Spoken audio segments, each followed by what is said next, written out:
experience. Bila satu pasangan sama isteri, seorang nak masuk Islam, otomatik bisa, kena bisa. So I told you to marriage after interview with Allah, and then Why non-Muslims cannot Muslim, then that's what the Muslim people answer, how we present together. Mazhab apa kan jual lantai?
Before that, we have two announcements. The first one regarding our lunch break. Inshallah, we'll be having our lunch break from 1 to 3 p.m. So we can join the Friday prayer, and after that have our lunch. Inshallah, nearby shops are available just across the road. After that, at 3 we will start our third session for today. And after the lunch break, we will provide some cool drink behind that, inshallah. And by that, I'm inviting Sheikh Nurul to continue our second session for today.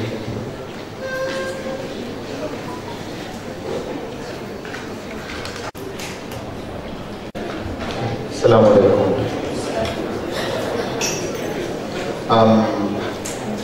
I see the groups have slightly dissolved back to where things were. No problem. We will go back into groups, so just remember your groups, inshallah. Just before that, I'd like to give a brief overview of what we'll be covering today and tomorrow. Tomorrow we will start responding to questions in the later part of the day and carry on answering questions day after tomorrow, inshallah. Today and up to half of tomorrow, maybe even a bit into the latter part, we would like to focus on this subject of Sharia intelligence, we call it, but it's really about Usul al-Fiqh, Qawaid al-Fiqhiyya, and Maqasid Sharia. And we'll be discussing what all that is about.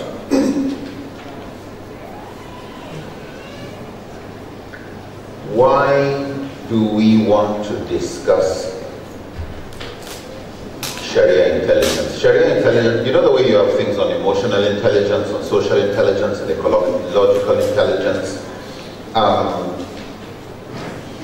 The idea behind Sharia intelligence is for us to think intelligently and in a sensible way about Islam particularly Islamic jurisprudence. And this has become important because there are so many fatwas going out that have not been processed. Usually, if you're going to produce any medicine or food, I think there's a regulatory body in Malaysia that ensures that the drugs or the medication or the food has reached a minimum standard of quality. That you can't just add anything and give people. Unfortunately, anybody can add and concoct any fatwa and give it out online as an answer to a question. And what people do is they have a question, they type it, whatever answer they give, it says it's from Sheikh somebody or Imam someone, and you know, and that's it. It's an Islamic answer. It was given by a Sheikh or by an Imam. That's one problem we need to fix. In other words, when you have fatwas, do you just accept them, or do you have a criteria, a way of identifying a good fatwa and a wrong fatwa? A fatwa that has been given by somebody who knows how to give fatwa, and a fatwa that has been given by somebody who doesn't know how to give it.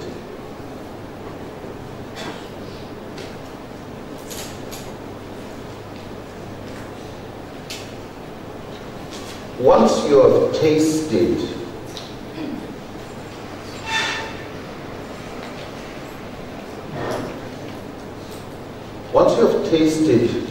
good nasi lemak, you know what a good one tastes like. And you know when somebody doesn't know how to prepare it. You don't need to be taught. All you need is sufficient exposure to good, and the bad becomes clear. I was asked, first time I came to Singapore, we're about to go into the hotel, and there was this signboard with one round greenish thing, and they said no durians allowed inside. I didn't know what a durian was. And it's like, durians allowed inside. Durian, is that some type of people? Is it a kind of animal? You know, like, there's definitely discrimination. And I hear Singapore is a fine city. There's fines for everything. So what's their problem with durian? So after seeing it a few times, I asked, and they said, oh, it's a type of fruit. And, oh, how do they say? It smells like hell, but it tastes like heaven. I was like, wow, okay. Normally, they teach you in biology that your sense of smell and the reason why your nose is above your mouth and your nose is not just for breathing, but is to detect poisons. That if something smells bad, it will usually upset your stomach if you eat it. And if you want to eat food without actually knowing the taste, block your nose and eat. You could have tea with mint, tea with cinnamon, ordinary tea. If you close your nose when drinking it, you won't know the difference. That even though you say you taste the tea, a lot of it is actually smell. And they said, if you want to eat durian, you have to close your nose and then bypass. Like, the nose is my security. The nose is what tells me don't eat. No, you will enjoy it. It's very common, everybody has it. Then there's an English American a scholar, actually, a great Muslim thinker, Jeffrey Lang. He's written a number of books about Islam. And they said, oh, Jeffrey Lang came, and Jeffrey Lang really helped me personally in my own curiosity. He wrote 3 books about Islam: Struggling to Surrender, Even Angels Ask, and Losing My Religion, A Call for Help. And so he's somebody I respect a lot. And when they said, oh, he came, he tried durian, he loved it. He couldn't stop eating the stuff. Oh, American can eat it, and African can definitely eat it. So if he can eat durian, I'll try durian. So they arranged, and we were passing, oh, this is where they sell durian. That smell? Yeah. Okay, maybe another time. I'll think about it. I visited a family, and on the way, I said, is that the durian? They said, yes. I said, can I buy one? Look, we'll get one for you. Okay, why can't we? Well, we can't put it in the car. Wow, okay. Can't put it in the car. But I'm going to put this in my stomach. You know, you read it, it's like your fitra telling you, you know, something's wrong with you. But we got there. Finally, they got a durian, they opened it, they say, come to the kitchen. We went to the kitchen, and I tried it. Even as I was bringing it near my mouth, I started feeling as if I was sweating. You know, I just knew, Nuru, you will kill yourself. Maybe I have an allergy towards it. They find that the more the allergies a person has, the less the chances of that person getting cancer. Okay? Yeah.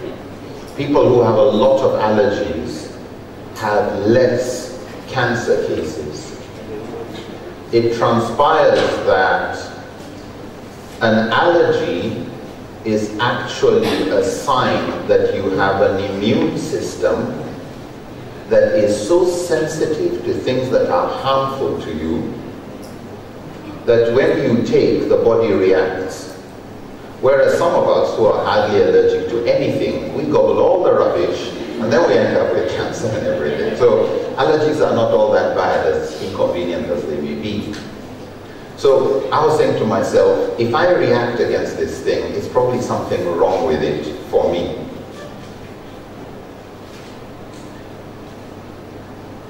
Finally, I tasted it, and it tasted like, I will not spoil the name of durian. They call it the king of fruit, so I just leave it alone, but mashallah, thank you, not for me. I was in Sri Lanka, and they said, no, you've not tasted a good one. We'll get you one good one you will not regret. Okay, give it a second chance. Tasted. And this time the guy said, look, just close your nose, and I felt that's a stupid thing to do. All right, if you say so. So I closed my nose and finally was able to get the thing in. And I'm like, okay, like I don't see the big deal about it. Anyway, I've broken my record. I've tasted durian, but it's not great. Like, not great. Then I come to Malaysia once, and Lim said, oh, it's because you've not tasted a good one. I've not tasted a good one. That's what everybody says. Yeah. I've tasted a good one and it's horrible. Or at least it's okay, but nothing special. He said, no. You've not tasted a good one. Is it EXO or something? It had a code name for a good one. He said, at that time, it's not in season, but when it's in season, I'll get you a good one. All right. And for me, I've tasted durian, I can talk about durian, and there's nothing special about durian. If you like it, good for you. If you're like me, fine, no big deal. Lim insists, no, you must taste a good one. So one day, he brings one, he says, this is a good one.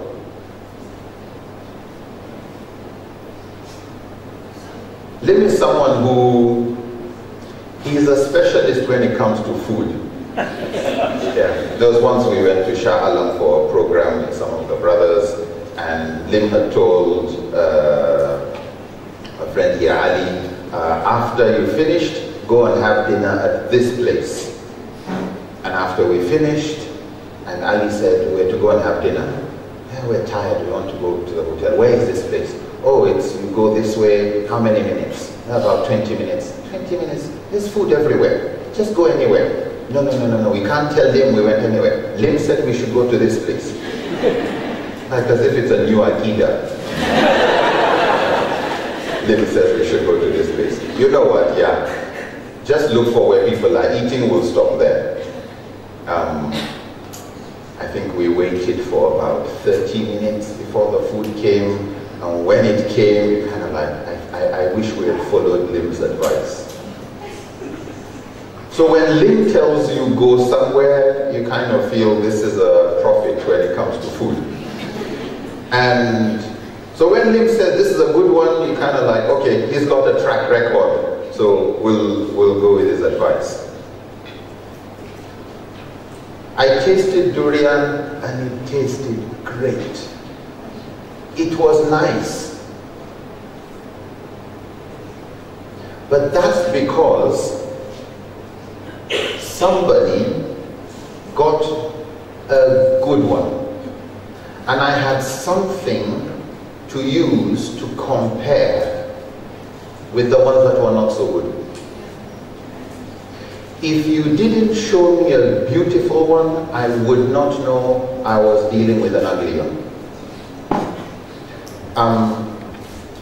Social psychologists actually say, if you're thinking of getting married and you want to go and see a lady, don't go with your supermodel, handsome-looking friend. Yeah. Why? It would exaggerate how unattractive you are. The difference becomes very clear. You know, if somebody shows you a note and says this is counterfeit, really? It's when they bring the real original, you're right. It's easier when you see them together. We have so many Muslims who, when you talk about the beauty of Islam, they don't know what you're talking about. Yeah. When you talk about this beautiful religion called Islam, they don't know what you're talking about. Yeah. They see terrorism, they see abuse of women, they see discrimination against non-Muslims. What do you mean beauty? Rahma lil alameen, mercy to the world. Mercy to what? To them they just see fitna. Part of what Sharia intelligence is about, what this course is about, is for us to be able to see and taste the beauty of Islam. Because then the ugliness becomes clearer. Actually, I honestly believe a lot of people who get recruited into very cruel, ugly expressions of Islam called violent extremism have not tasted the beauty. I've met with some of these brothers.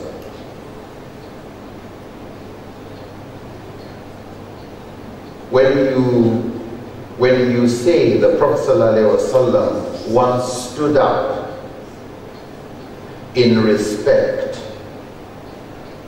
for a dead Jewish woman as her funeral was passing, and Sahaba asked him, Prophet, why are you standing up? She's Jewish. And the Prophet answered, was she not a living human being? You know, it didn't matter what her religion was. She was a human being, yes, لَقَدْ كَرَّمْنَا بَنِي آدَمَ. Not just Muslims. Allah has honored the children of Adam. And the Prophet stood up in respect. Well, you can't stand up in respect for somebody. I'm not talking about arguing in fiqh. I tell you what the Prophet did. What was done.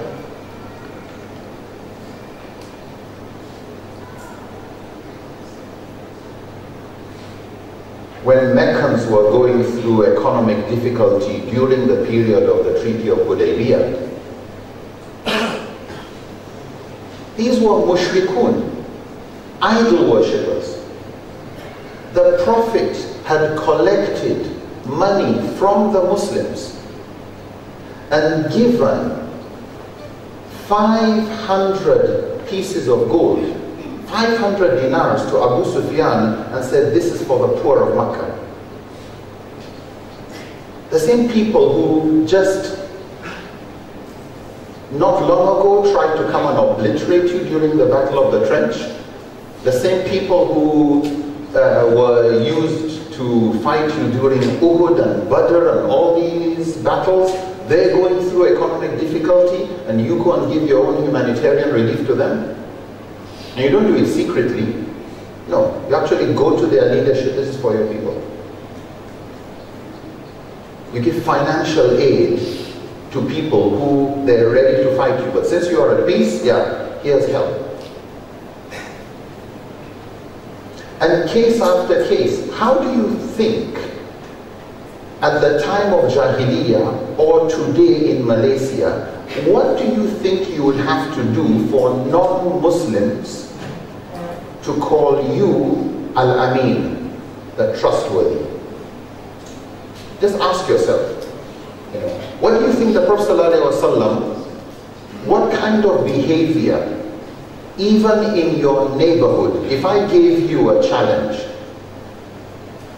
and said, what can you do so that in the next 5 years, in your neighborhood, don't go too far, just your neighborhood, if I ask anybody, do you know this person?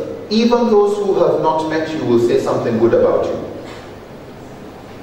If I said, make that a project, you would like that in your neighborhood, if somebody mentions your name, number one, you are known, and number two, if people have problems and they're looking for somebody trustworthy, they'll come to you. If they're looking for justice, they know you'll stand for justice. What do you think you'll have to do?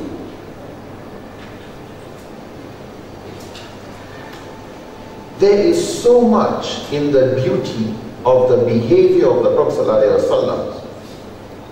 So many of these cases that we sometimes get too tied up in controversies of fiqh and law and jurisprudence, and this scholar said, and that tafsir, and that shar of that hadith, and the clear sunnah that nobody argues about. We are ready to push that aside for this person's interpretation, even though scholars differ on that one. Nobody argues about this, but we'll still push it aside. And we go with ugly representations of Islam. So part of what Sharia intelligence is about is to help us see Islam in an intelligible way, in a way that is understandable, in a way that is sensible, and to help us make it more sensible for others. For us to show others the beauty and the objectives or the maqasid of Sharia. That what Sharia is trying to achieve is actually enjoin right and forbid wrong. That Allah is beautiful and He loves beauty. That the Prophet and the Sunnah is actually an expression of the Rahmah lil Alameen, the compassion Allah has to the world through His Prophet ﷺ. What do we hope to cover? We hope to cover a number of topics. One, we'll look at what is usul al-fiqh. What is this subject called usul al-fiqh? We'll look at ijtihad. What is it? We'll look at how scholars tried to develop a methodology of representing the Prophet ﷺ in his absence. I repeat that. A methodology of representing the Prophet ﷺ in his absence. When the Prophet was around, revelation was being revealed. If anybody had a question, you just went and asked the Prophet ﷺ. So it was simple. When the Prophet passed away, how did the Sahaba handle things? Because some of these Sahaba were what we would call our first mujtahids.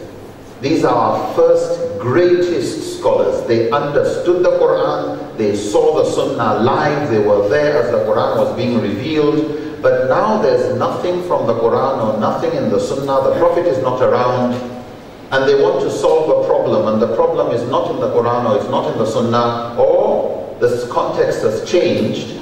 How do they go about keeping to the Sunnah of the Prophet ﷺ, but in his absence?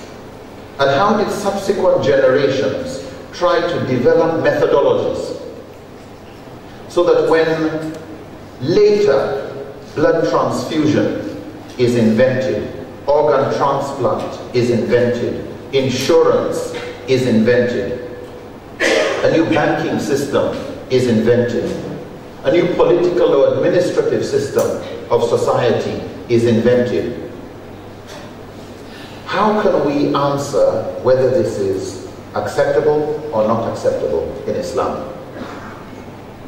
So we'll look at the methodology scholars developed for representing the Prophet in his absence. But because they wanted to represent the Prophet in his absence, they would have to use certain tools, certain sources. So we'll look at the sources of Sharia. We'll look at the Quran, we'll look at the Sunnah as what they call the primary sources. We'll look at other sources like ijma, or what is called consensus, or qiyas, reasoning by analogy. We'll look at other tools they used, like maslaha, concern for public interest, or istihsan, juristic preference. We'll look at those who felt the ra'i of a sahaba, the opinion of a sahabi that is not contradicted by any other sahaba. We'll look at even things like Sadr Zariya, blocking means to a haram, urf or custom, how the Sahaba, how the great Imams learned from the Prophet and the companions how to deal with custom. The Prophet was an Arab, but they noticed that even after he became a prophet, he didn't change everything in Jahiliyyah culture. It was Jahiliyyah culture, not Kufr culture.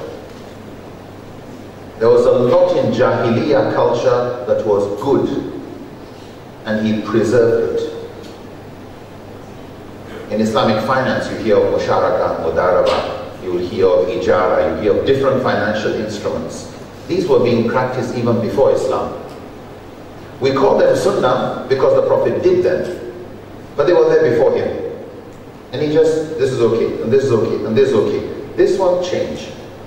This burying of girls alive, no. This type of marriage, no.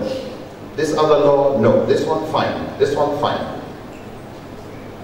So scholars wanted to find out what was the criteria for saying this is good and leave it alone, and this is not acceptable. And what was even a criteria for the Prophet accepting certain cultural customs, certain customs that were good as a basis of law, that actually became law. And we'll look at that. So we'll look at the various sources of Sharia. We'll also look at the level of certainty. When you say something is haram, how certain do you need to be before you say it is haram? Because when you say haram, it means there's a sin for doing it. When you say something is fard or wajib, it means there's a sin for omitting it. Okay? They're just two sides of the same coin. Haram is a sin if you do it, fard is a sin if you don't do it. So one is a sin of commission, the other one is a sin of omission.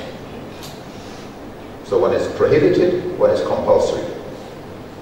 But when you say there's a sin, you mean Allah will punish. Does anybody have a right to say Allah will based on any kind of evidence? Because then you may be lying against Allah. You can't say it's haram just because you don't like it. You can't say it is fard or compulsory or wajib just because you like it.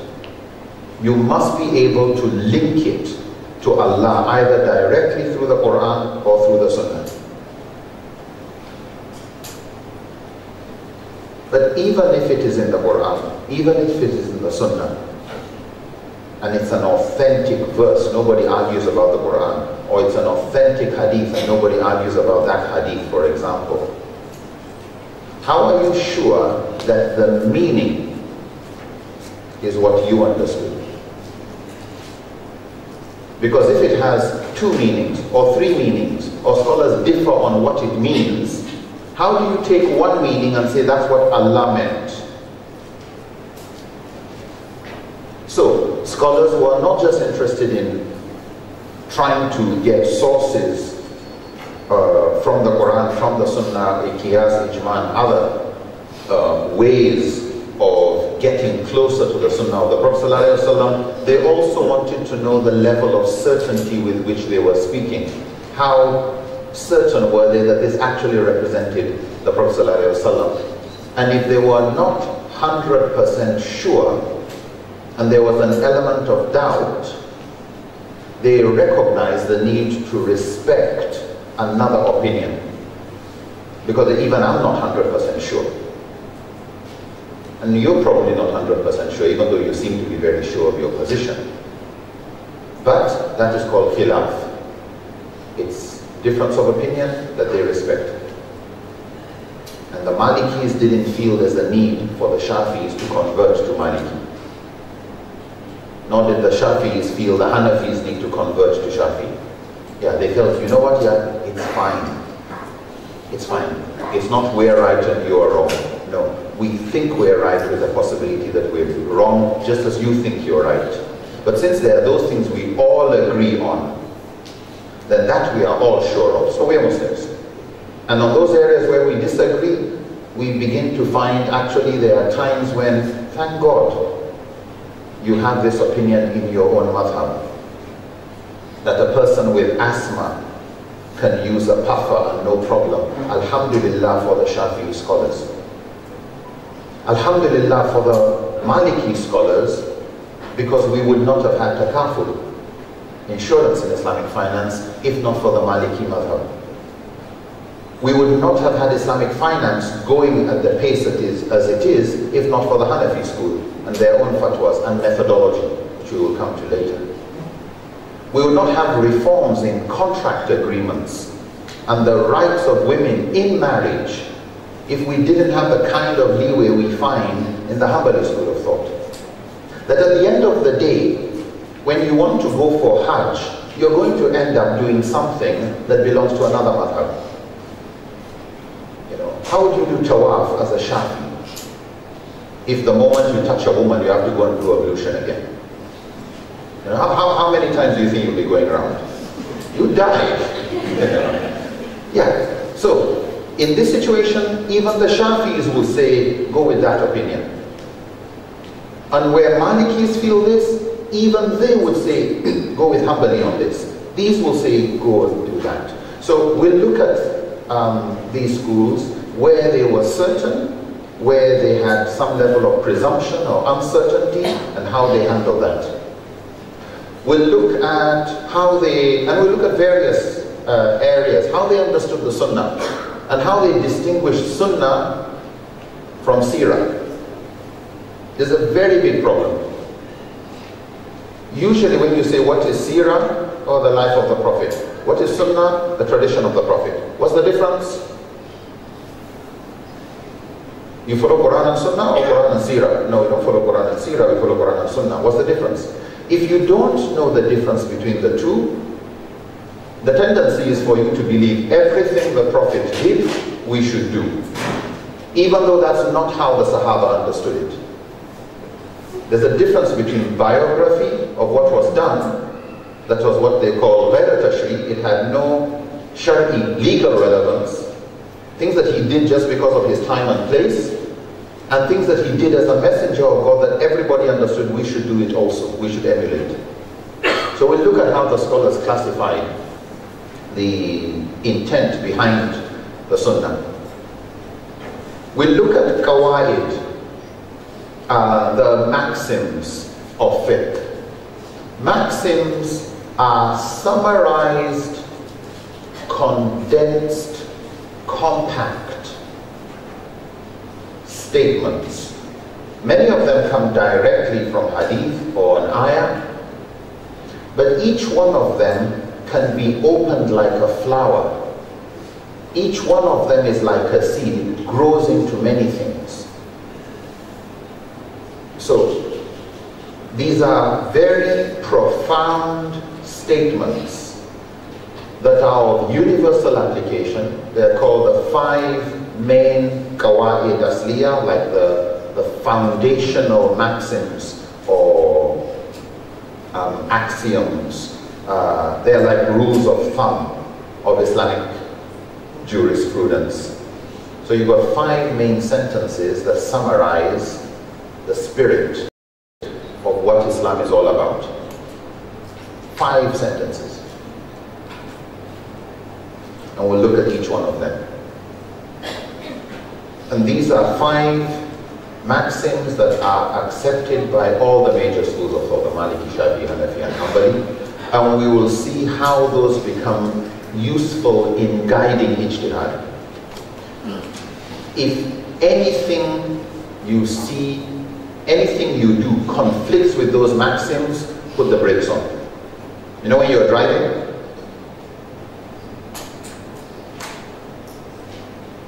When you're driving in your car and all cars are moving the other way around, even people that were going straight are turning back, what do? You just keep going? No, you put the brakes on. What's going on? You know, why is everybody changing their mind? The moment you start finding these major maxims are going against what you're doing, please put your brakes on. Consult somebody. Yeah. Look for somebody who knows better. But it's important we understand and memorize these maxims. Memorize them. Then we'll look at the maqasid, the higher intent, the objectives of Sharia. What does Sharia try to achieve in society, from enjoining right to forbidding wrong? How are you sure that the preservation of life, or the enhancement of family, or the protection of the mind, or of wealth, or of justice, or of social cohesion, how are you sure that protecting the rights of animals or ecosystems, how are you sure these are things Islam is actually interested in? So we'll look at this subject called maqasid. We'll look at how each of these is established from the Quran and the Sunnah, so that they become like your magnetic north, or maybe you become like your true north. Every effort is to get closer to the north, but your compass always faces north. Yeah, your compass is always facing north. You've always got one hand or point of the compass facing north. How do you make sure everything you do in your life, your studies, your professions, everything you do in your life is in line with an objective of Sharia and not contrary? We'll look at that inshallah. And we will look at how the maqasid or the objectives of Sharia regulate ijtihad. When a fatwa is achieving an objective, achieving an objective, and you realize in this situation it is creating harm, how do scholars go about what is called rukhsa, giving concessions? Yeah. When does a haram become temporarily halal for a person who has just embraced Islam, is living with a non-Muslim family,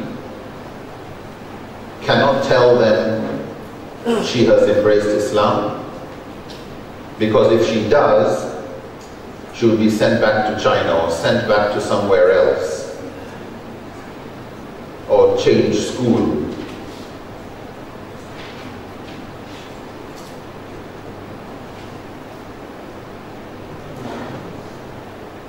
How does she pray? Can she combine her prayers?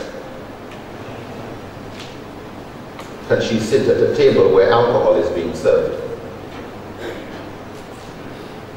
Can she eat food when she knows pork, pig meat was cooked? Would she be allowed to eat pork under any circumstance? These are practical questions, and it is important to understand not just is the answer yes or no. That's not what we're here for. What we want is to understand, how does a scholar approach that kind of problem? Yeah.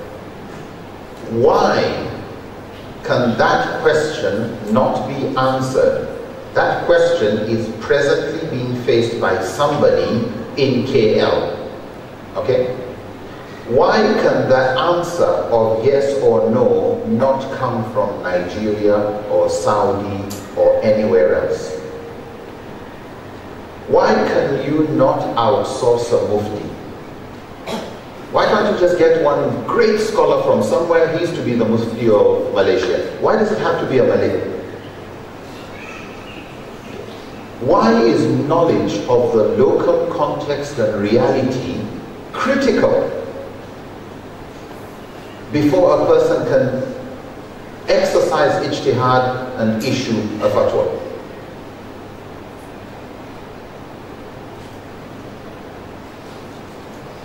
We will also look at how scholars went about reconciling differences between them.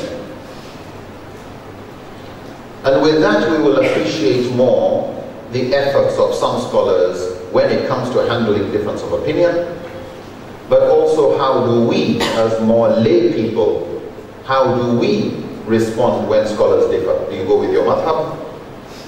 Do you go with majority opinion? Do you go with the opinion of the specialist? Do you go with what is easier? Do you go with what solves the problem? Do you go with the opinion of your local scholar? Do you go with the opinion of the leadership?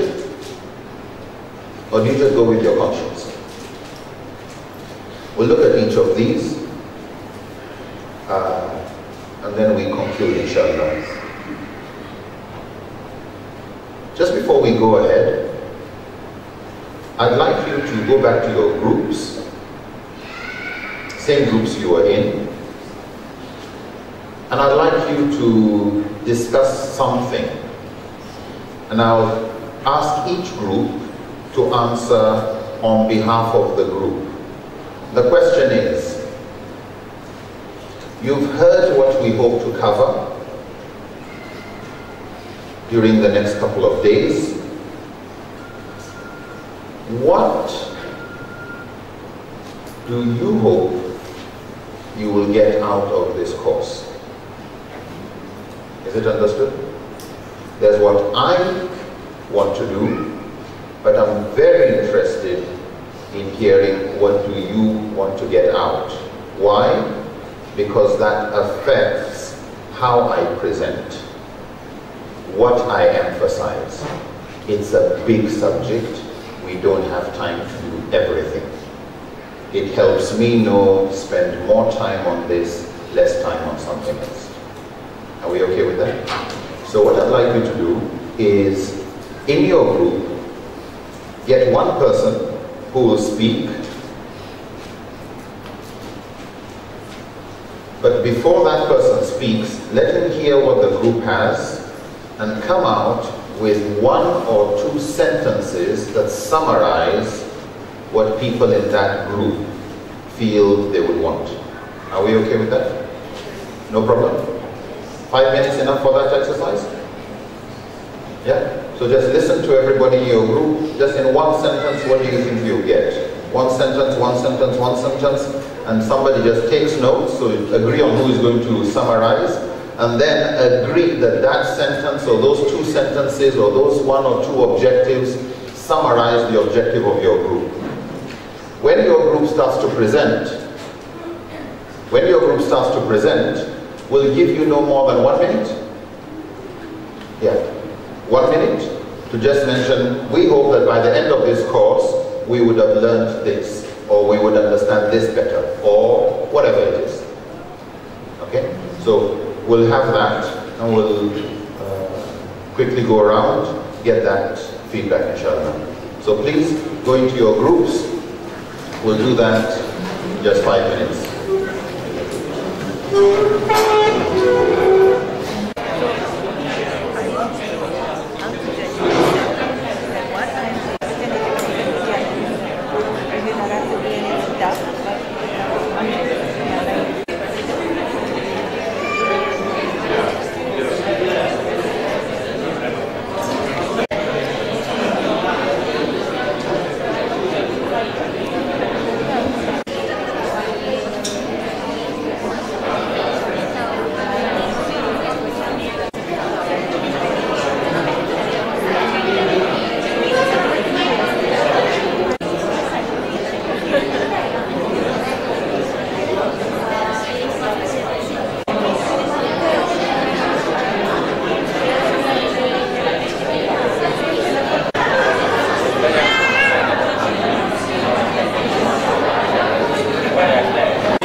If you're ready, put your hand up.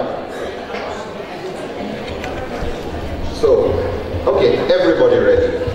Then halas. Then we'll start with this group. We'll start down, going up. 1 minute. 1 minute. Assalamualaikum warahmatullahi wabarakatuh. We have 5 of us. Each of us, the first one is how to make ijtihad for any issues being a da'i. Be a personal mufti to myself, able to explain to my family members. Number 3 is be a better da'i and be a better reward supporter. Also to learn how the principle of maqasid can be used certain important issues or problems in our multiracial society. Yeah?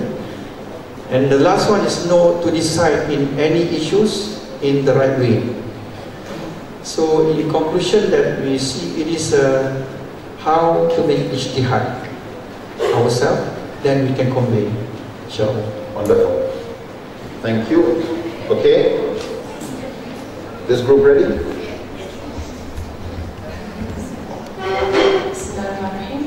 Okay, we came up with this song.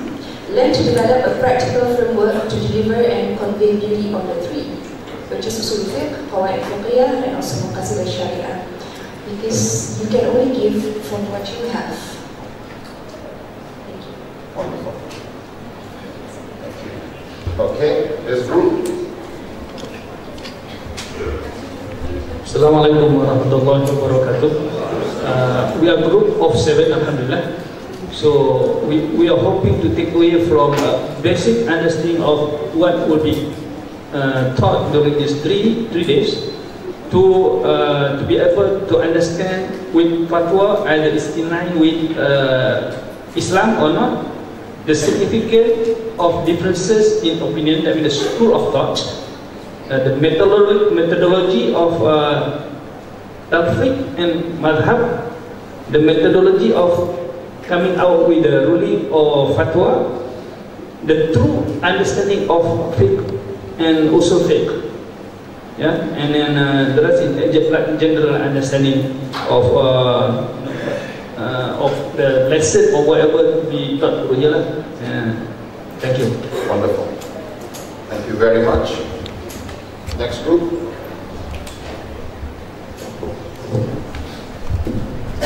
Assalamualaikum. Our group,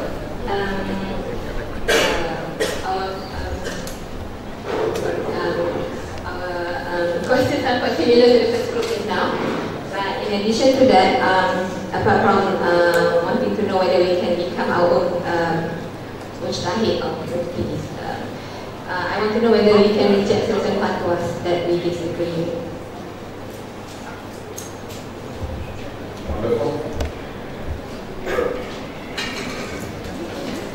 Next group. Bismillahirrahmanirrahim. Assalamualaikum. We are from Brother Shah's group. So we summarize that what we want is we want to have better understanding of usul fiqh and maqasid syariah in order to see the beauty of Islam, to promote unity among Muslims and answer questions by non-Muslims. That's all. Thank you. Wonderful. Thank you. This group. You are alleged.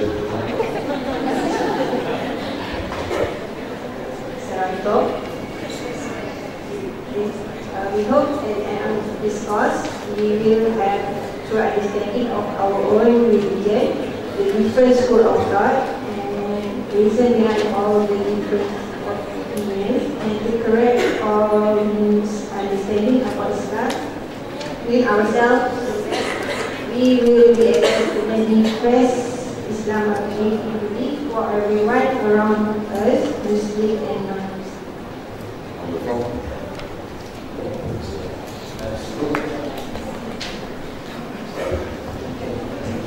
Bismillahirrahmanirrahim. Assalamualaikum warahmatullahi wabarakatuh. At the end of the session, we appreciate if we can understand how to share the beauty of Islam. The first one, and the second one, to understand and appreciate how in the position to question any fatwa.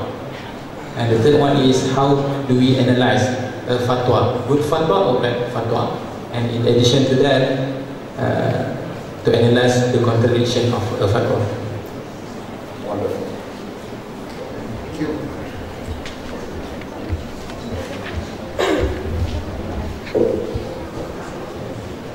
Assalamualaikum warahmatullahi wabarakatuh. We have basically 3 points. First one is how to have a framework to understand and reconcile the differences of opinion of the 4 madhab in order to primarily apply rulings to our daily life. Number 2 is how to apply fatwas that we come across correctly without fatwa shopping and haphazardly applying those fatwas. And lastly, understanding the thought process of scholars in coming up with a fatwa in order to answer the question why of non-Muslims and new Muslims, and to understand that process well enough to give a positive answer to them. Wonderful. Next group. Where is it? Here. Assalamualaikum warahmatullahi wabarakatuh.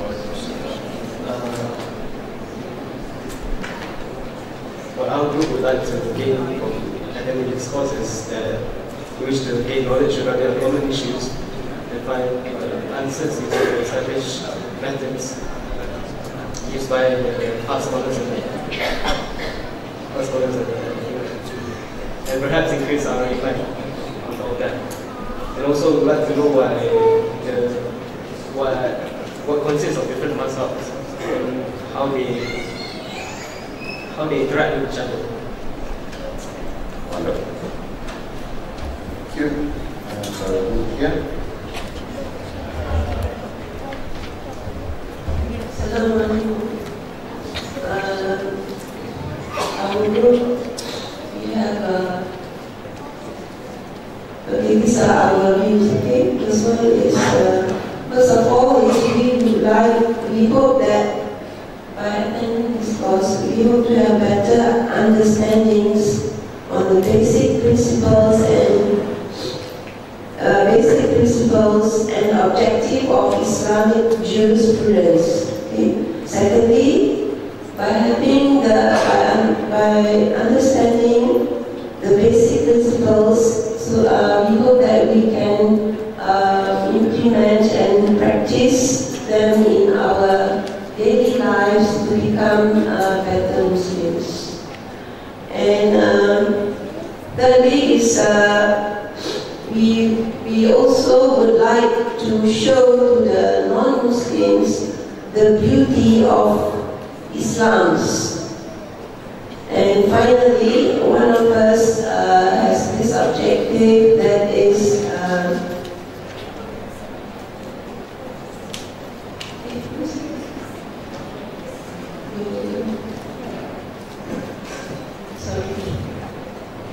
basically, she's a future psychologist. So she was saying that in psychologist theory, they are not linked to religion. So how that this course can help her do that. That's all.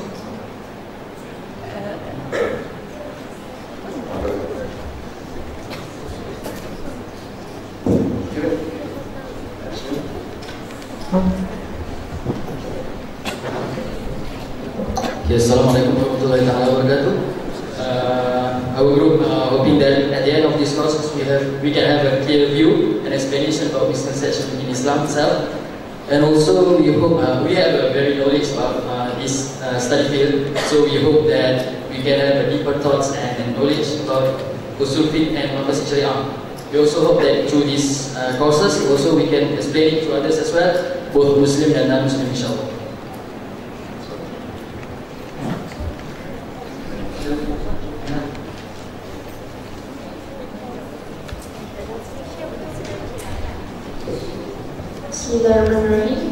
So by the end of this course, we hope that we become more knowledgeable on Sunnah and Sirah of Rasulullah SAW, and whatever we do in life, either as a student or as a mother, is in line with Sharia. We also want to ensure that we gain unity among Muslims and all races in Malaysia, inshallah.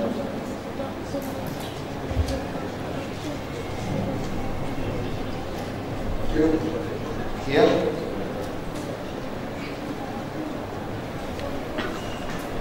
Assalamualaikum warahmatullahi wabarakatuh.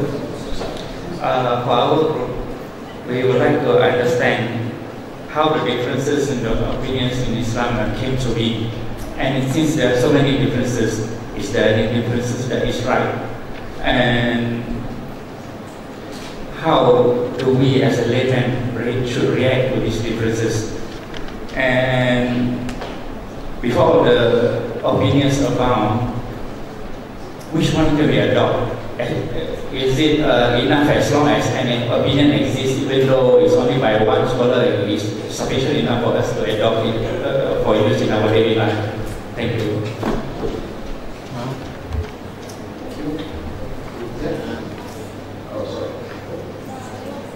Assalamualaikum warahmatullahi wabarakatuh. Okay, for our group, we have 3 objectives, which is the first one, to gain knowledge of the method of Sharia and the rulings.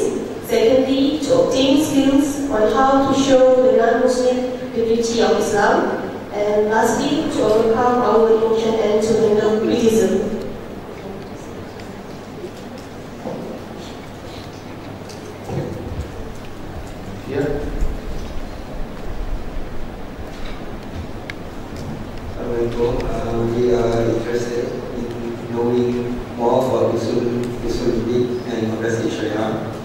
Then we would like to know how we want to differentiate between the customs and religions among us.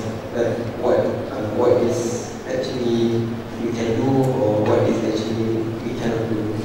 And then we want to know more about the general Sharia ruling and how it is practical in Malaysia to implement it. And from this knowledge that we learn from 3 days, how we can do it or practice it in our work.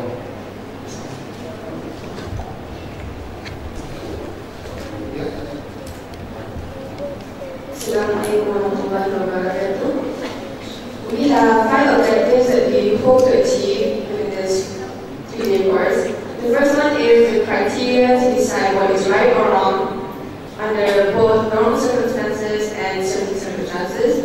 Secondly, how to present Islam to non-Muslims to look beautiful as it is. Thirdly, to understand in the simplest way the basic of fiqh and democracy.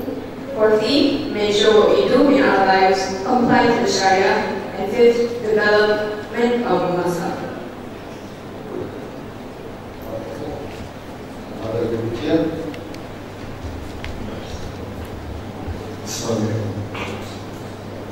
Basically, we have 3 questions as part of this course. The first question is, we would like to understand the goal of Islam or objective of Islam, and then the necessary step in order to achieve those objectives. The second question is, how to maintain our iman. Third question, how to unite Muslim or non-Muslim because we have our different culture or different race. Thank you very much.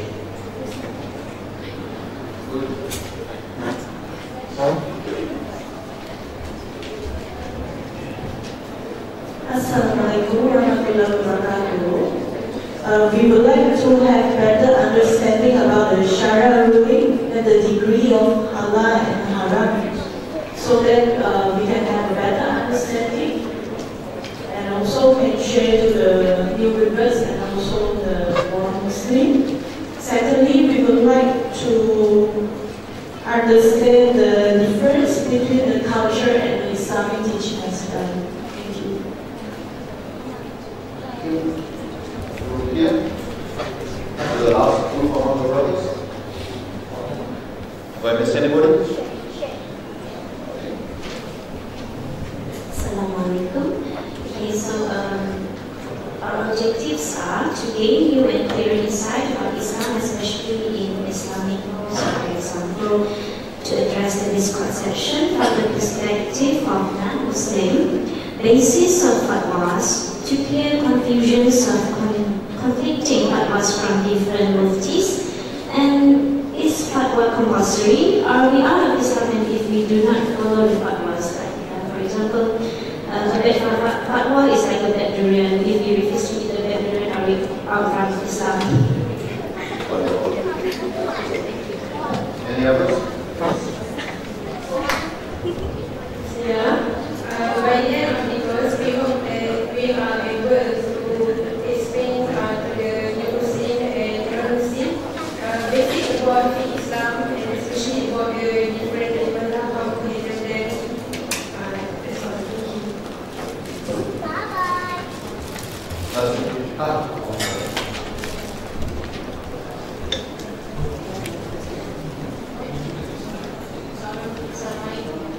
By the end of this course, we hope that we can understand how to integrate up to fields in providing fatwa. For example, currently we have an issue in vaccination in Malaysia. I mean, both medical practitioners and scholars, they can work together to achieve good fatwa for the betterment of the society. Secondly, we can understand and we can learn to tolerate different cultures and races with the religion Islam. And lastly, understand what is Sharia. I mean the 4 different school of thoughts and practice it in our daily life. Thank you.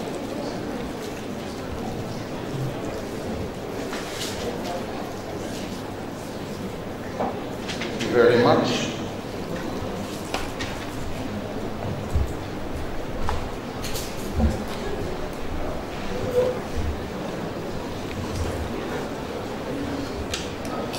Okay.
Okay, Assalamu alaikum.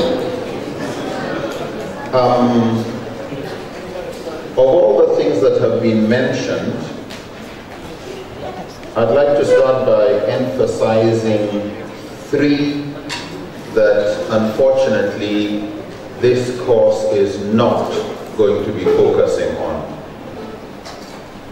Number one, at the end of this course, and I'm sorry to say this, you will not be a mufti. Okay? I wish it was that easy.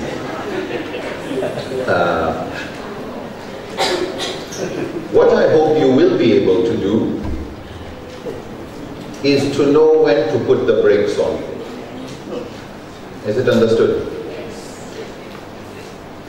Some of us, yes, we've finished secondary school, we've gone to university and all that. I did agriculture for my first degree and resource management for my master's. Nothing around medicine other than the little I did in vet medicine as a course when I was doing agriculture. Okay?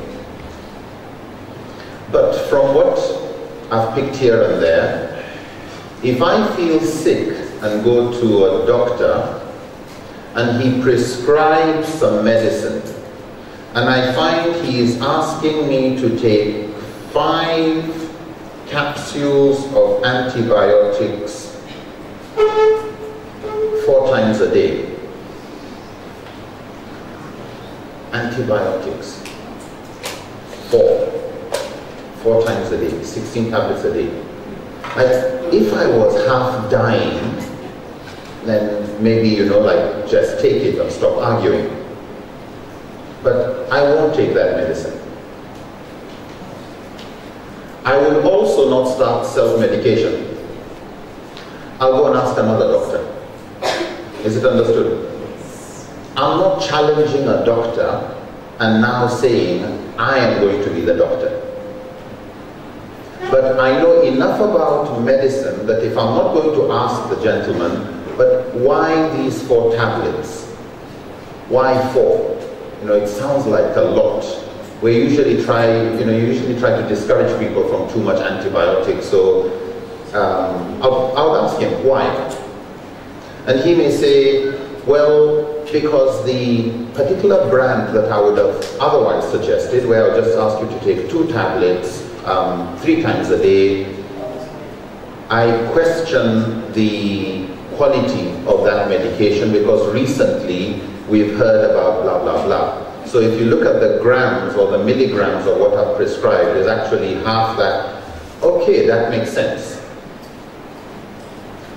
So you may not know enough about usul, etc. to do your own ijtihad and be your own mufti, but enough to make you put the brakes on and go and ask for a second opinion or a third opinion. So, sorry if I'm disappointing anyone there.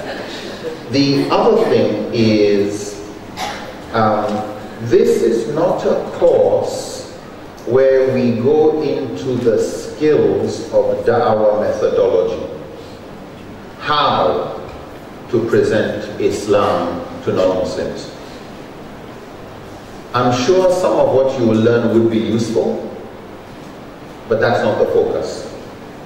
How do you approach atheists? How do you approach Christians with this doctrine or explaining this particular aspect of our Aqidah, etc.? This is more a course surrounding fiqh, surrounding Islamic law, Islamic jurisprudence, and understanding how fatwas are reached. When we come to respond to some of the questions you already put earlier today, inshallah, we will answer them because some of them are questions non-Muslims are asking. So we will answer some of those questions, but just that this is not a course on dawah methodology. And lastly, how to maintain and grow your iman. Growth in iman, growth in taqwa is a product of many things. For some people, understanding the wisdom behind Islam helps their iman grow. But that's just one. Some people, their iman grows as they start helping people, as they start seeing Allah's rahmah in action. It's not just academic, you read books and your iman will grow. No, you have to do something. And so you find Allah, the Prophet ﷺ would describe whoever has faith in Allah on the last day, whoever has iman should be good to his neighbor. It's when you start doing certain good things and you start seeing the result that you start respecting Allah's guidance even more. So this course is really very academic. Yes, we appreciate the wisdom behind Allah's laws, particularly when we come to the section of maqasid. We also appreciate the humility and caution of scholars as we go through the sections of usul, and how scholars try to maximize certainty and know what they are not sure of, so that they don't cross the boundary of a faqih crossing the boundary of what they call the shari. There's shari, which is the lawgiver, Allah. There's the faqih, who is the person who is understanding. You never call Allah a faqih. Yeah, that's always a human effort. So, but you need to learn where to draw the line between when am I talking as a human being and when am I directly quoting the Creator.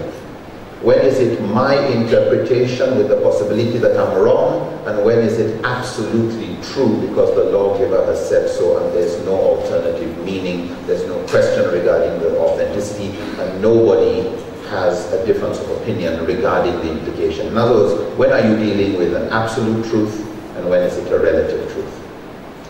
So if knowledge of some of that would help iman, then fine. But again, that's not the objective.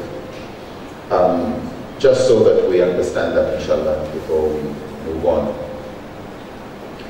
The first thing we'll do, as you already know, we'll be breaking at 1 o'clock, inshallah, and then resuming at 3. We'll be joined by a great scholar and thinker, inshallah, later today, when we come back from the break. Let's start with the idea of representing the messenger, which touched this briefly, we've touched this briefly earlier on, and it's to do with no more revelation. We've got the Quran. There's no new sunnah in the sense that whatever it is in the life of the Prophet has been documented, so we have that. Scholars have spent centuries sieving out what's authentic and what's not, and nearly every hadith that is weak is known, every one that is fabricated is known. There's no new hadith to be collected, no one new isnad that the great scholars of hadith so far have not known. Most by the 3rd century of Islam, definitely by the 4th century, every conceivable hadith in circulation had been collected, has been analyzed. So, when, however, an issue is not resolved, is not addressed by the Quran or the Sunnah, or it's not been addressed directly by the Quran or the Sunnah, what do scholars do? We gave examples of things like organ transplant. Now I'll use that because we've all been involved in blood donation. Either you've donated, or you've received, or you're close to somebody who donated, but you know what it is. What does the Quran say about blood transfusion? Nothing. If by that you mean directly. What does the Sunnah say about blood transfusion? Did it happen at the time of the Prophet? No, it didn't. So it's not in the Quran, it's not in the Sunnah that you get a clear answer regarding yes or no. Is there an ijma, a consensus of the mujtahid scholars of the past or of the Sahaba? No, because there was no procedure like blood transfusion at that time. So there's nothing in the Quran, nothing in the Sunnah, but yet we still want to know how to classify this action. So what some scholars do is what is called qiyas, reasoning by analogy. Reasoning by analogy. Is there something, was there some kind of organ transplant at the time of the Prophet ﷺ? We know there was a Sahaba whose nose had been cut off during Jahiliyyah period, and he had a silver mold of a nose put on, but it got septic and was smelling, and he asked the Prophet ﷺ whether he could put another one made of gold, because gold is less reactive. And the Prophet said yes, and he put a gold one on. So we can do qiyas, analogy, with prosthetics. A fake arm, a fake leg, another organ. So we could do qiyas there, that is reasoning by analogy. This is similar to that, so if this was done. But do we have something like organ transplant? Another human being to another human being. What does the Quran say about blood? We're prohibited from consuming blood, but is blood transfusion similar to consuming blood? When the Quran prohibited the consumption of blood, would we say that is similar to blood transfusion? And if, as the majority say, no, it is not similar, you do not say it is similar to eating. So because a fluid, whether in organ transplant or in sexual intercourse, because a fluid moves from one person to another, it is not described as consuming. So they would say you can't use qiyas, you can't use reasoning by analogy to say this is similar to eating. So if you will not get an ayah from the Quran, no hadith on blood transfusion, no ra'i of Sahaba, no ijma, you can't use qiyas, then what are you going to use? You would use other tools which we will look at. Because you finally want to arrive at to do or not to do. Is it, must we do this blood transfusion?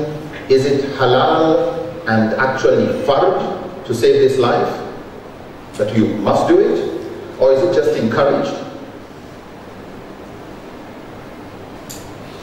Or is it just permissible, neither encouraged nor discouraged? Or is it discouraged? Or is it prohibited? So at the end of the day, somebody wants to be able to say, with enough basis from the Quran, the Sunnah, or something from the Quran and the Sunnah, is the Quran pro-life or against life? Does the Quran really want us to save the life of this person? Okay? Is saving life, even if we don't get a clear verse, on organ transplant, would we then assume that everything is permissible except what is prohibited? Or would we operate on the assumption that everything is prohibited except what is permissible? Which one is it? Okay, somebody says the first one. That the Quran assumes and teaches, and we find it in the Sunnah, that everything is permissible by default. That Allah has created everything for your benefit. That halal is the default option in the absence of a prohibition. That blood transfusion is halal, except if there's evidence that it is haram. And if there's nothing making it haram from the Quran, from the Sunnah, from Ijma, from Qiyas, from, then it stays halal. But not just that. If blood transfusion would achieve an objective of Sharia, if it would save life, what does the Quran say about saving life? That to save the life of a person is like saving the life of humanity. So would we encourage something that achieves an objective of Sharia if it doesn't contradict anything in the Sharia? So what we want to look at is the methodology of scholars, derived and refined by scholars, to represent the Sharia in the absence of clear evidence from the Quran or the Sunnah. So this methodology that guides reasoning in arriving at solutions, arriving at whether something is fard or wajib, whether it's compulsory or obligatory, or whether it is haram or prohibited, the methodology, the equations, that is called usul al-fiqh. So that whole subject area that regulates juristic reasoning or ijtihad is what is called usul al-fiqh.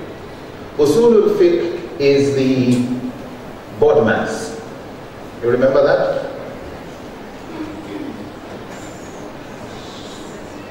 Bracket open, division, multiplication, addition and subtraction. It's a methodology with a hierarchy. It's a procedure you follow in deciding, do you do plus before minus or multiplication before division? Which one comes first? There's an order. So when somebody tells you or asks you, what is 5 times 3 plus 4 divided by 2 minus 1 times whatever, you don't just keep doing it on your calculator. That's how we do it. That's not how mathematicians do it. A mathematician would write it out and then rearrange it according to the law of BODMAS. And after rearranging, then they will start doing things in bracket first, then they would divide, then they would multiply, then they would add, and then they would subtract. They don't just jumble it up. When a mufti or a mujtahid, and we will come to these terms later, come to issue fatwas, it's not just jumbled up. There's a procedure and there's a hierarchy. There's what does the Quran say first? Then the Sunnah. And even the Sunnah, they would distinguish various types of Sunnah, again, which we will come to. But the key thing is there's a methodology. Yeah. And it's a consistent methodology. Those scholars who decide that on an issue, this is how they will do it, these scholars are said to belong to one madhab, one school of thought, one school of thinking about how to represent the Prophet in his absence. All those scholars who accept this are called the Hanafi, for example. Those scholars who agree on that multiplication should come before division, and it's not one scholar, it's a whole school of them. Okay? Hundreds of scholars of tafsir, of this, of that, all of them have agreed this is the methodology that they consider best. They both agree on the first issues, they start to differ later. This, for example, would be called Maliki. It's another school of thought. A school of thought is a school of thought, of thinking about how to represent the Prophet ﷺ. It's not a school of blind followers. Yes, there are some people who blindly follow, but it's not a school of just blindly following. No. Each madhab, as we will come to see, is actually a methodology of interpreting or applying the teachings of Quran, Sunnah and various tools where either the Quran and Sunnah are silent, so ijtihad has to pick up, juristic reasoning has to wake up, or there's a verse or hadith from the Quran and the Sunnah, but there's some ambiguity regarding its meaning. It could mean this, it could mean this, and so how do we resolve that issue? And they differ sometimes, not always, in how they resolve. Where the Quran and Sunnah are categorically clear, there's no alternative interpretation, you do not find differences between madhabs. Why? Because no independent reasoning was necessary, other than just, is it authentic that the Quran prohibits alcohol? Yes. There's no ijtihad required. Okay. It's very clear. Is there a day of judgment? It's very clear. Is there one God? It's very clear. So, usulul fiqh is, the key word here is methodology.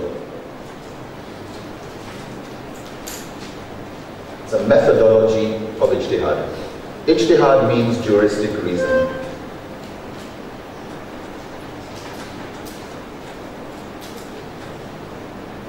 Imam Abu Hamid al-Ghazali described the relationship between reason and revelation as similar to the relationship between the eyes and light.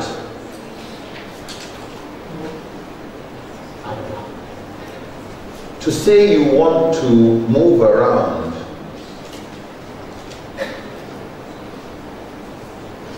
with your eyes shut, however much the amount of light, it's not useful to you. To say you want to move with your eyes open in pitch darkness is also not useful. You need your eyes, you need light to get guidance.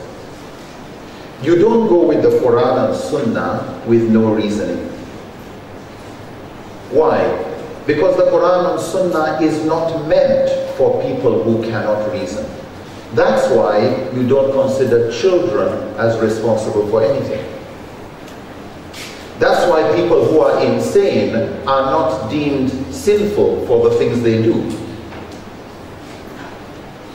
The Quran and Sunnah describe, the Quran describes itself and the ayat as being لِقَوْمِ يَتَفَكَّرُونَ لِأُولِ الْأَلْبَابِ, for people who would think.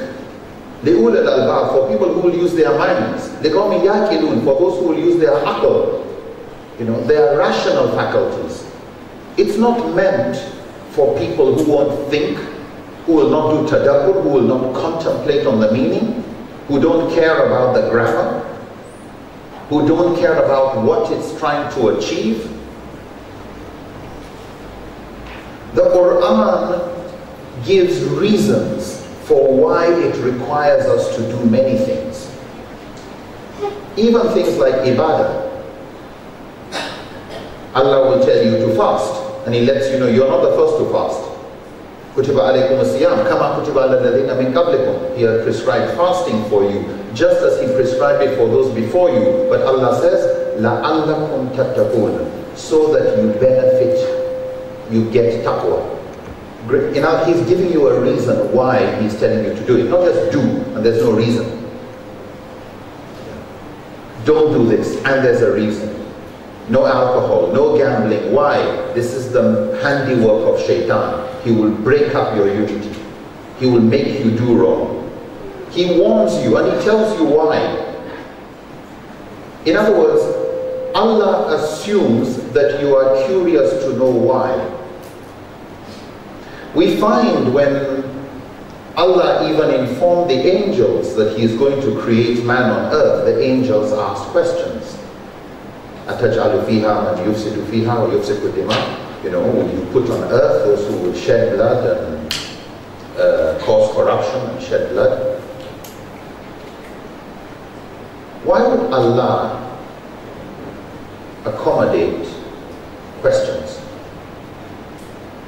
Because He created even the angels with a sense of curiosity. That somebody as religious as Maryam, peace be upon her, the mother of Isa, an angel, can you imagine, an angel comes to tell her, this is what is going to happen, and she has a question to ask. It doesn't make sense. How can I have a son when no man has touched me? How? The answer was not, shut up, you don't have faith. No. It was for her to understand that whatever Allah wills, how? He says be, and it is. Ibrahim is curious. How do you bring the dead back to life? And Allah asks, do you not believe? Of course, Allah knows why He asked. But there's a reason why even that dialogue is repeated in the last revelation. And Ibrahim says, no, but لِتَطْمَئِنَّ قَلْبِي, just to satisfy my heart. I'm just curious to know. And Allah gives him a miracle. The key thing is, there's nothing wrong in asking questions, in being serious, in being curious. The problem is if you don't know. And so we are asked, فَاسْأَلُوا أَهْلَ الذِّكْرِ إِن كُنتُمْ لَا تَعْلَمُونَ. Ask those who know if you don't know. But don't consider any question as you can't ask that kind of question. No. Is you can actually give a wrong answer or explain why the question doesn't make sense. When it comes to usul al-fiqh, usul, the word usul means the roots, the foundations.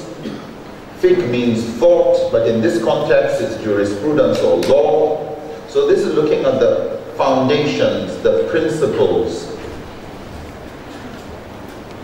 those roots of Islamic law or Islamic thought. Where does it come from? So we're not here at the end of the equation.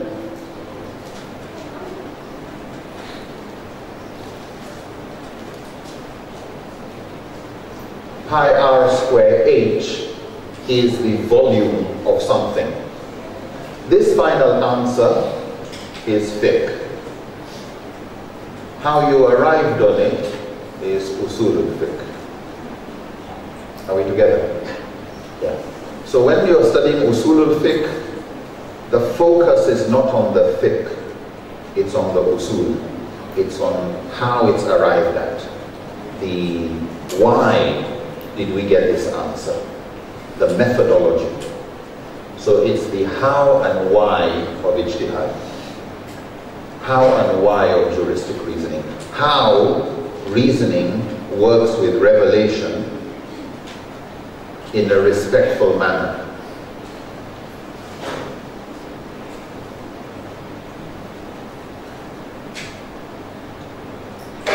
So that's what usul al-fiqh is about. Ijtihad just means juristic reasoning.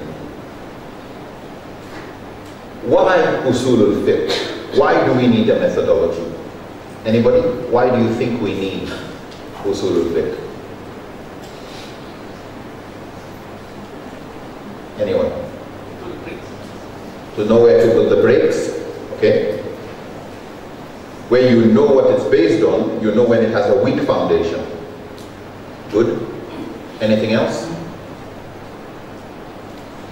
So for example, somebody said, no, it's haram for you to put blood inside you. through blood transfusion. Somebody asked him why, because blood is najas. It's not pure. And somebody asked, do you know what's in your stomach and how pure that is? You know. In other words, you can ask, when somebody gives a position, you try and ask questions that help the person, okay, maybe it's not as solid a foundation as I thought it was. Good? Sorry? Fine.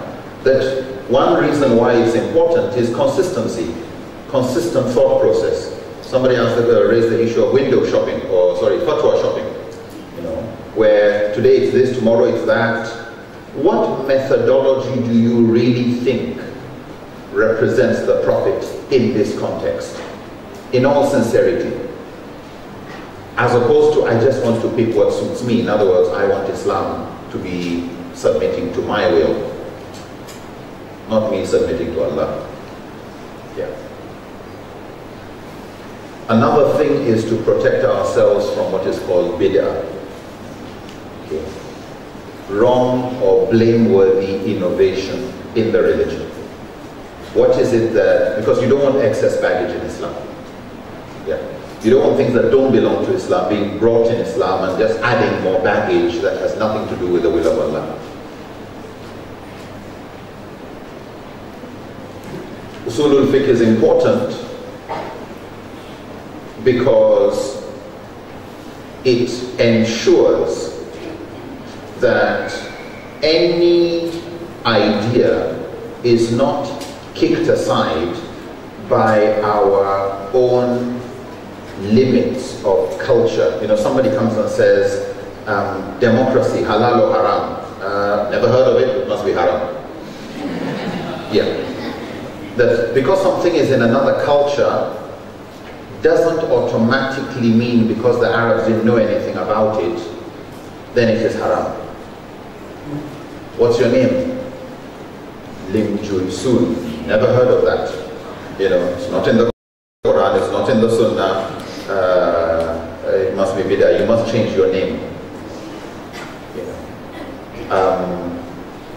Even though Abu Bakr didn't change his name when he became a Muslim, and Umar didn't change his name, Aisha didn't change her name, Khadija didn't change her. Like, everybody kept their names, except if there was something wrong with your name. Otherwise, you just kept your urf, customary name.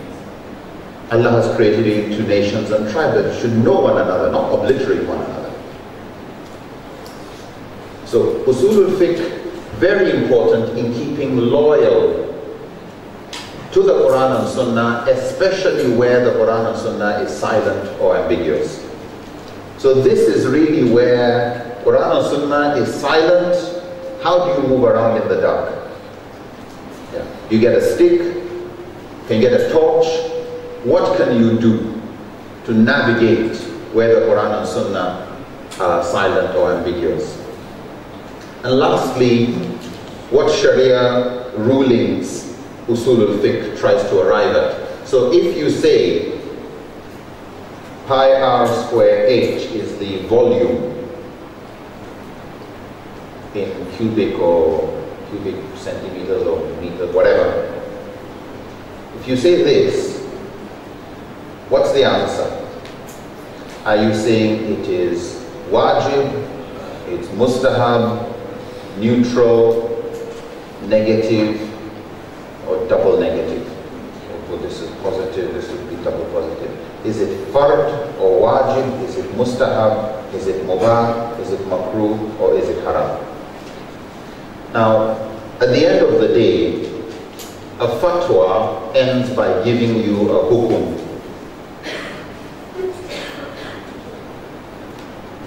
This is the ruling of Sharia on a particular thing or a particular action. Blood transfusion, for example. So this measures the level of desirability or undesirability. So first is what is called fard or wajib, compulsory. The second level or mandub, recommended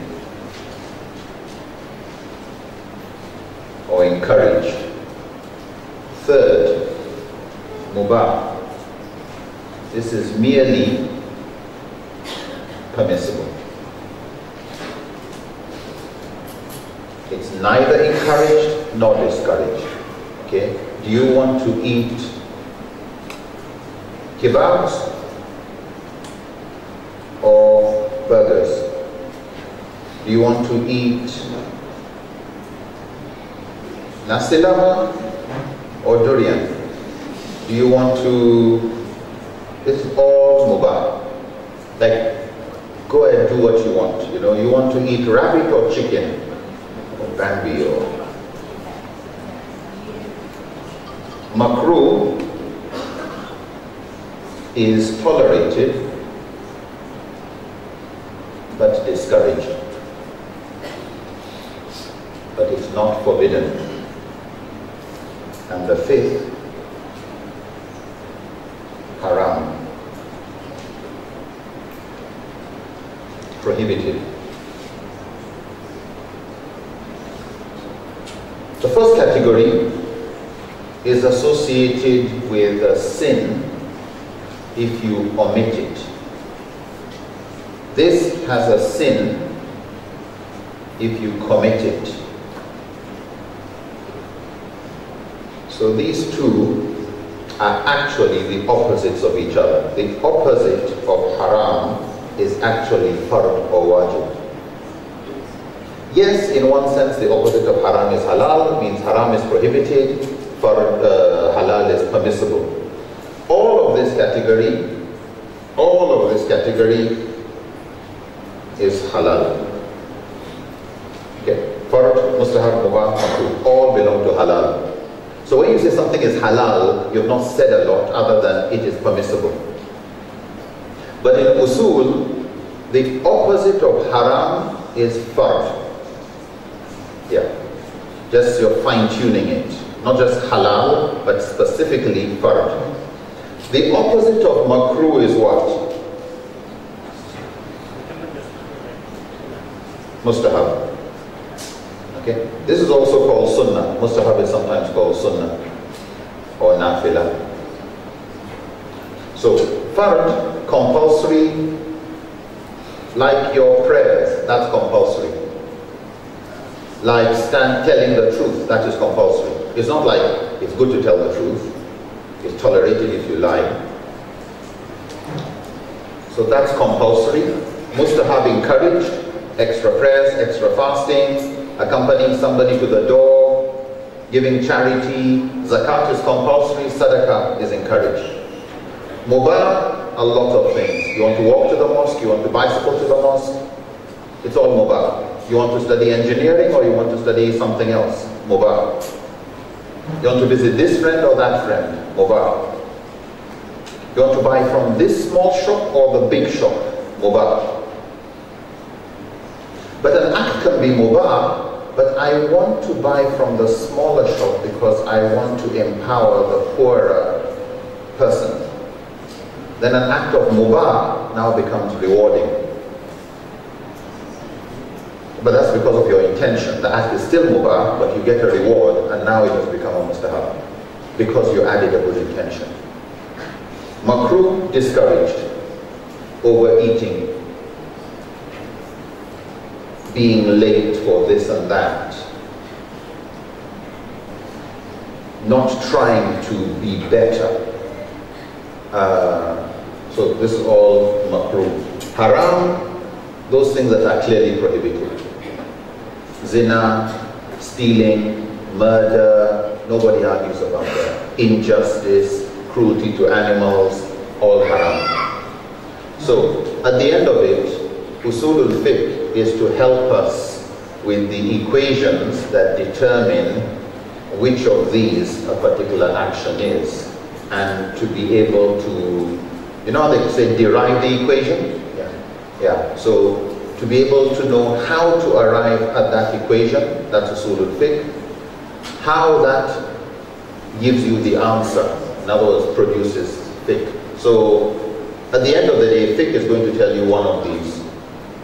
And what we want is, how are we sure something was wajib and not just mustahab? How are we sure something is haram, not just discouraged, makruh? So inshallah, when we come back from the break, we will start looking more closely at these equations. We'll start looking at usul al-fiqh. What are these roots? What are the sources or methods used by the scholars? When you hear Quran and Sunnah, what do we mean? When you hear ijma, qiyas, maslaha, istihsan, istishab, when you hear these terminologies, what do they mean?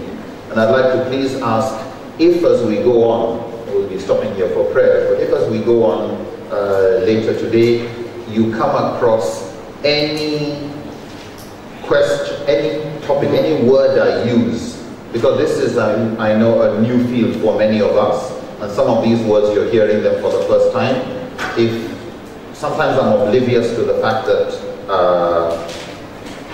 a word has not sunken in enough, so please just, what did you say is the meaning of urf? Probably I'll write some of these things down actually, just so that we remember. If fard wajib, what do you mean? Please, just ask. Otherwise, if you miss this part, then the rest just becomes noise making.